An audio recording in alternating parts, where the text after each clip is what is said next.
Assalamualaikum warahmatullahi wabarakatuh. Halo teman-teman, kembali lagi bersama saya Nadila. Jadi pada kesempatan kali ini kita akan melanjutkan materi mengenai server administration, di mana kita sudah masuk ke bab 19, yakni mengenai NFS. Nah, sebelum masuk materinya lebih dalam, kita perlu tahu apa saja yang akan kita pelajari pada video kali ini. Yang pertama, di sini kita akan belajar konsep dari Network File System ataupun NFS, kemudian kita akan mempraktikannya pada topologi yang sebelumnya sudah kita buat, kemudian kita akan melakukan setting NFS permanen. Nah, tanpa berlama-lama, mari kita langsung masuk ke materi yang pertama. Oke teman-teman, materi yang pertama adalah konsep dari Network File System. Oke, teman-teman bisa lihat topologi berikut ini. Jadi, NFS itu digunakan ketika kita ingin melakukan share directory ataupun file kepada VM lain. Misalkan di sini server Debian itu akan menjadi NFS servernya, dan klien Ubuntu itu akan menjadi NFS kliennya. Sama halnya dengan DHCP, NFS itu mempunyai NFS server dan NFS klien, di mana server itu yang akan menjadi subjeknya dan klien itu yang akan menjadi objeknya. Jadi nanti di sini pada server Debian kita misalkan akan membuat satu folder ataupun directory, kemudian di dalamnya kita akan buat satu file.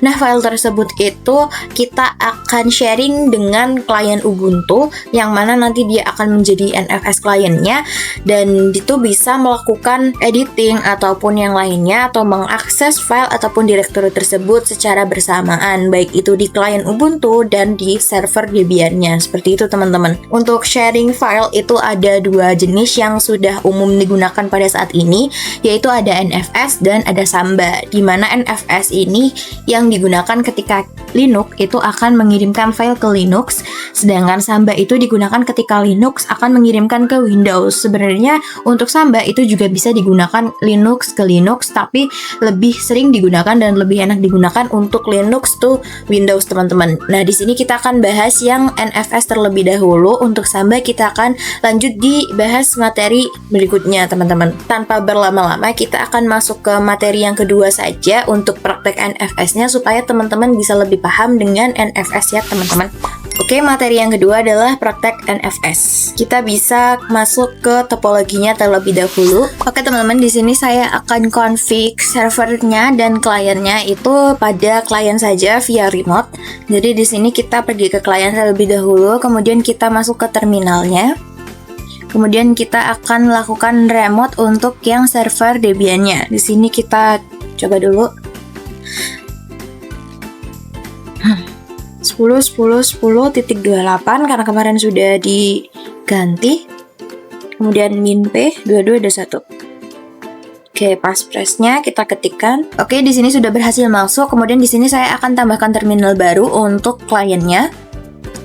Di sini kita sudah sebagai Debian ya teman-teman. Kita bisa cek.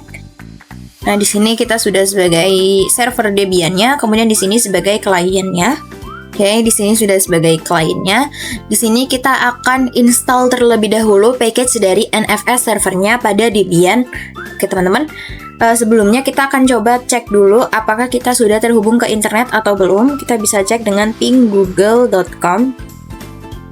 Oke, kita sudah berhasil. Oke, kita di sini akan coba install ya, teman-teman. Nah, di sini saya lebih nyaman untuk masuk ke dalam root terlebih dahulu. sudo sumin. Kemudian passwordnya kita masukkan. Oke, di sini kita bisa clear terlebih dahulu. Kita bisa ketikkan apt install NFS kernel server seperti ini. Kemudian kita enter, kita tunggu prosesnya selesai. Kita klik Y. Kemudian kita tunggu sampai 100% ya teman-teman. Nah, sambil menunggu kita bisa ke kita bisa ke klien yang Ubuntu-nya untuk menginstal yang NFS kliennya. Untuk NFS klien kita akan menginstal NFS common ya teman-teman. Kita bisa cek dulu ping Google apakah kita sudah terhubung dengan internet. google.com. Oke, kita sudah terhubung dengan internet. Saya akan masuk ke router lebih dahulu.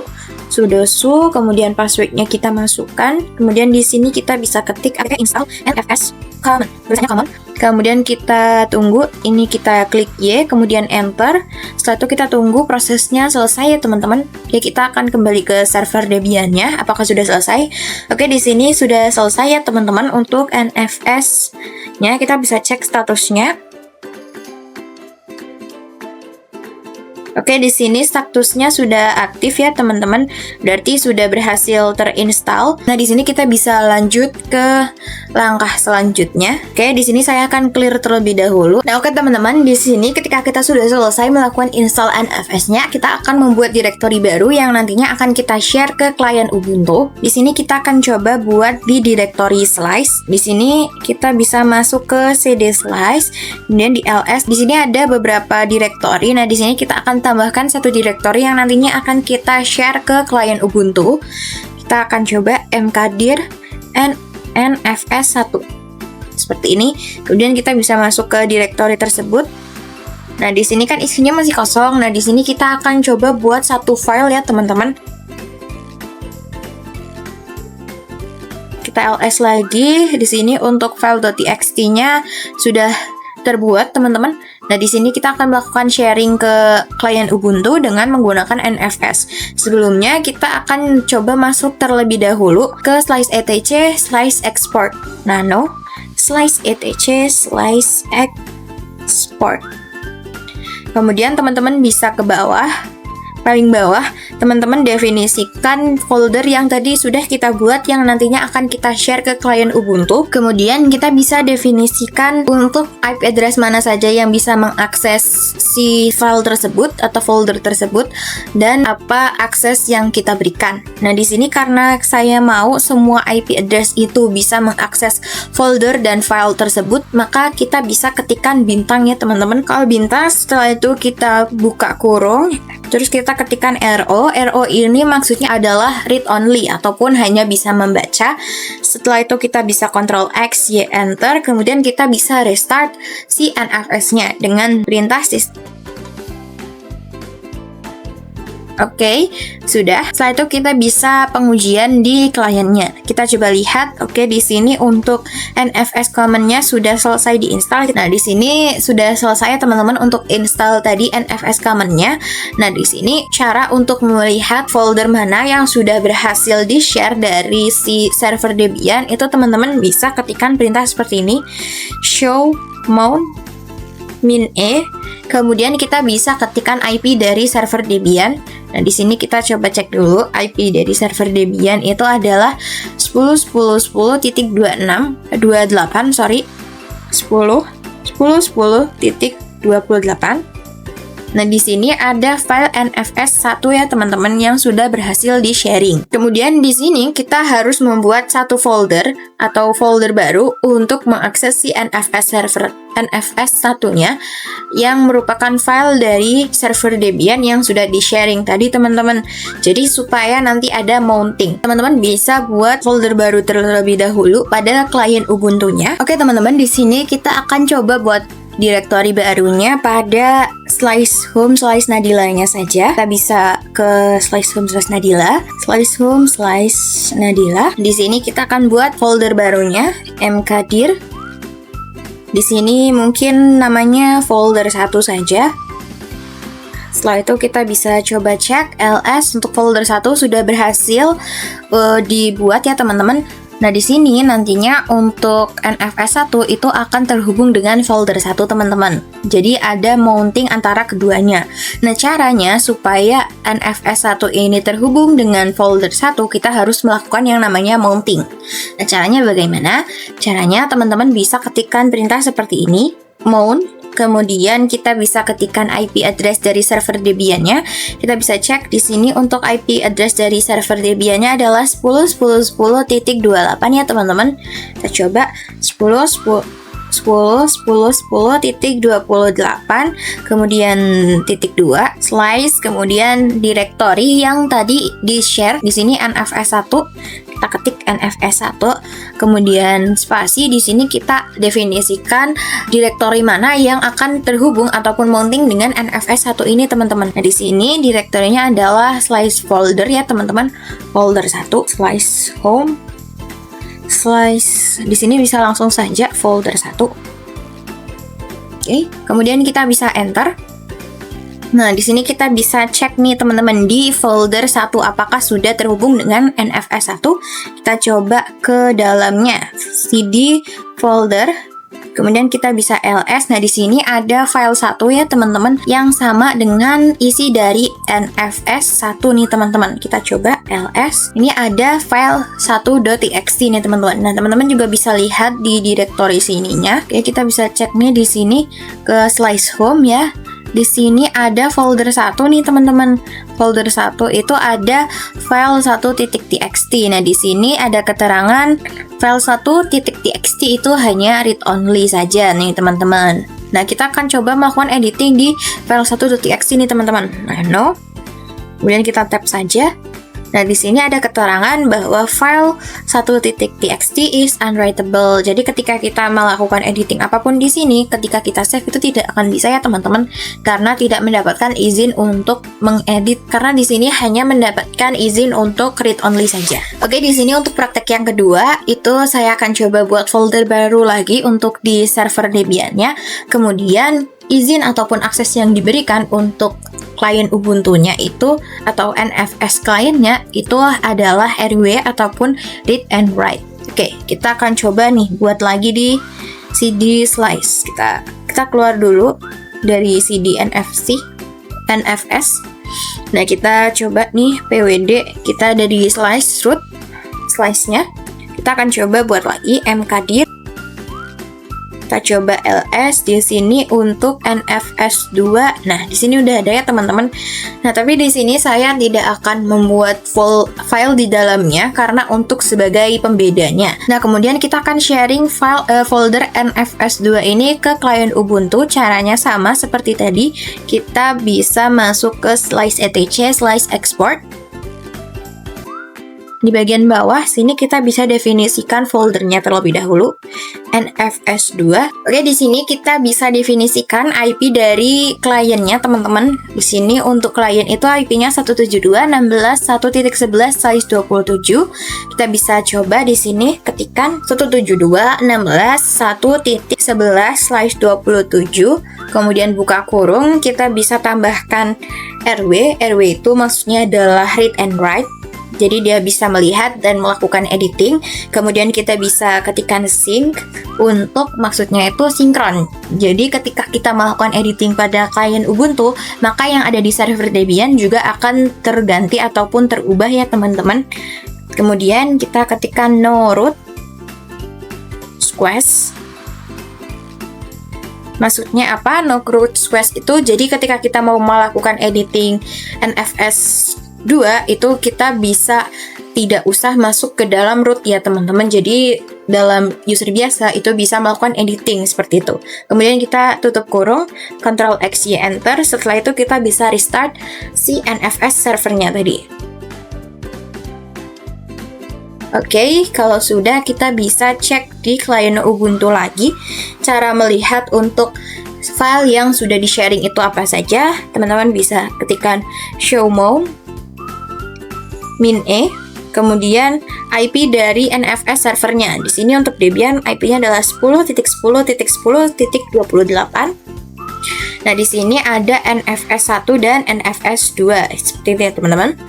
Nah, kita bisa melakukan mounting lagi untuk yang NFS 2. Caranya sama ketika yang kita mounting di NFS 1, cuman di sini kita akan buat folder terlebih dahulu ya teman-teman. Kita kembali dulu cd titik-titik. Jadi untuk kembali ke slice home slice Nadila, di sini kita akan coba buat directory baru. Kita coba ls. Di sini untuk folder 2 sudah terbuat ya teman-teman. Setelah itu kita bisa melakukan mounting nih teman-teman ke NFS 2-nya. Caranya sama seperti ini. Kita bisa ketikkan mount, kemudian kita bisa ketikkan IP dari NFS servernya slice 28. Setelah itu titik 2 slice, kita definisikan folder ataupun directory yang tadi akan kita mountingkan dengan si folder 2 ini teman-teman. Oke, sebelumnya kita bisa ketikkan dulu NFS 2. Setelah itu kita bisa ketikkan folder yang dituju. foldernya 2. Nah, oke teman-teman, ini sudah selesai. Kita bisa coba ls lagi ke folder 2. Kita akan coba masuk ke folder 2-nya, teman-teman. Kemudian kita ls, di sini belum ada apa-apa. Nah, di sini kita bisa cek juga di yang versi GUI-nya, teman-teman. Nah, folder 2. Oke, di sini bisa cek di home terlebih dahulu. Setelah itu ke folder 2. Oke, di sini kita akan coba untuk membuat file baru di sini. Oke, kita bisa ya. Kita coba ls lagi. Kita coba masuk ke filenya. Nah, di sini sudah tidak ada peringatan bahwa file ini unwritable karena file ini ataupun file yang 2 ini itu kita sudah diberi akses untuk read dan write. Jadi kita bisa melihat dan melakukan editing pada folder 2 ataupun folder NFS2-nya ya, teman-teman. Misalkan di sini kita buat selamat datang di file 2. Seperti itu. Ctrl X, Y enter. Setelah itu kita bisa coba cat untuk melihat isinya. Ini ada selamat datang di NFS2. Selamat datang di file 2. Kita juga bisa cek di server Debian-nya nih, teman-teman. Kita coba cek ke folder NFS2-nya. Kemudian kita bisa ls, di sini ada file 2. Sedangkan tadi ketika kita membuat NFS2 itu kita tidak membuat file apapun di dalamnya. Nah, jadi sudah berhasil. Kita akan coba cek untuk isi dari file 2 ini, teman-teman. Oke, selamat datang di file 2. Artinya, konfigurasi kita sudah berhasil nih, teman-teman. Nah, kita bisa lanjut ke materi yang berikutnya. Oke teman-teman, materi yang berikutnya adalah setting NFS permanen. Jadi seperti yang teman-teman tahu sebelumnya bahwa kita itu sudah membuat directory baru dan melakukan mounting antara server Debian dan klien Ubuntu-nya, di mana server Debian ini yang akan menjadi NFS servernya dan klien Ubuntu itu yang menjadi NFS kliennya. Nah, nantinya ketika Ubuntu itu nanti di restart, maka NFS yang sudah kita lakukan tadi itu akan hilang, teman-teman. Nah, tapi ada caranya supaya NFS tersebut itu bisa bersifat permanen. Oke, kita mungkin langsung praktekkan saja supaya teman-teman bisa lebih paham. Nah, di sini kita bisa lakukan untuk NFS permanennya pada klien Ubuntu-nya, teman-teman. Jadi sebelumnya kita bisa Ctrl L terlebih dahulu. Nah, untuk melakukan konfigurasi NFS permanen, kita perlu masuk ke dalam slice etc slice fs tab ya, teman-teman. Slice etc slice fs tab. Nah, di sini teman-teman bisa scroll ke bawah saja. Oke, di sini teman-teman bisa ketikkan IP dari NFS servernya terlebih dahulu 10.10.10.28, kemudian .2 slice. Kemudian di sini kita bisa definisikan folder mana yang mapping dengan folder mana. Di sini kita akan coba ketikkan folder yang di server Debian-nya terlebih dahulu, NFS1. Kemudian kita bisa tab 2 kali. Nah, di sini kita bisa definisikan folder yang mapping dengan NFS1 yang berada pada klien Ubuntu nih, teman-teman. Di sini foldernya ada di slice home, slice Nadila, slice folder 1. Kemudian kita bisa tab 2 kali lagi, kita ketikkan NFS, kemudian kita tab 2 lagi, kita ketikkan netdev. Jadi netdev ini tujuannya adalah supaya nanti ketika kita restart VM-nya, konfigurasinya itu akan naik kembali gitu, teman-teman. Nah, di sini untuk folder 1 sudah selesai. Kita akan lakukan juga untuk folder yang 2-nya atau NFS 2-nya nih, teman-teman. Kita ketik saja di sini 10.10.10.28.2 slice NFS 2, kemudian tab 2 kali, kita definisikan folder yang mapping dengan NFS 2. Di sini berada di slice home, slice Nadila, slice folder 2. Di sini tab 2 kali juga, NFS tab 2 kali, netdev. Setelah itu kita bisa Ctrl X, Y enter. Kemudian kita bisa ketikkan mount -a untuk mengaktifkan ataupun mengeksekusi konfigurasi yang sudah kita lakukan pada slice etc slice fs tab ya, teman-teman. -a, dan di sini kita sudah selesai melakukan NFS permanennya. Kita bisa coba dengan close terminalnya dulu, ataupun kita di sini akan restart VM-nya ya, teman-teman. Di sini kita close saja. Ya, di sini juga kita close. Kita coba untuk restart nih teman-teman. Nah, oke teman-teman, di sini kita akan coba masuk kembali ke yang kliennya. Nah, oke teman-teman, di sini kita akan masuk ke terminal terlebih dahulu. Nah, di sini kita akan coba nih ls. Oke, untuk folder 1 dan folder 2 masih ada teman-teman. Kita coba cek isinya nih teman-teman. cd folder 1 dulu. Kemudian ls. Oke, di sini untuk file 1 juga masih ada ya teman-teman. Kita coba keluar dari folder 1. Kita akan masuk ke folder 2-nya. Folder 2. Kita ls. Di sini untuk file.txt juga masih ada ya teman-teman. Kita coba cek isinya, cat. Nah, di sini selamat datang di file 2 teman-teman. Nah, kita coba cek juga untuk show mount min kemudian IP dari NFS servernya. Nah, di sini NFS 1 dan NFS 2 juga masih terhubung ataupun mounting dengan folder 1 dan folder 2 teman-teman. Yang artinya konfigurasi NFS permanen yang sudah kita lakukan itu berhasil ya teman-teman. Oke teman-teman, mungkin itu saja yang bisa saya sampaikan pada video kali ini. Semoga teman-teman bisa mengerti dengan apa yang saya sampaikan. Jika teman-teman suka dengan video kali ini, teman-teman bisa like, comment, dan subscribe supaya tidak ketinggalan video-video selanjutnya. Wassalamualaikum warahmatullahi wabarakatuh. Bye-bye.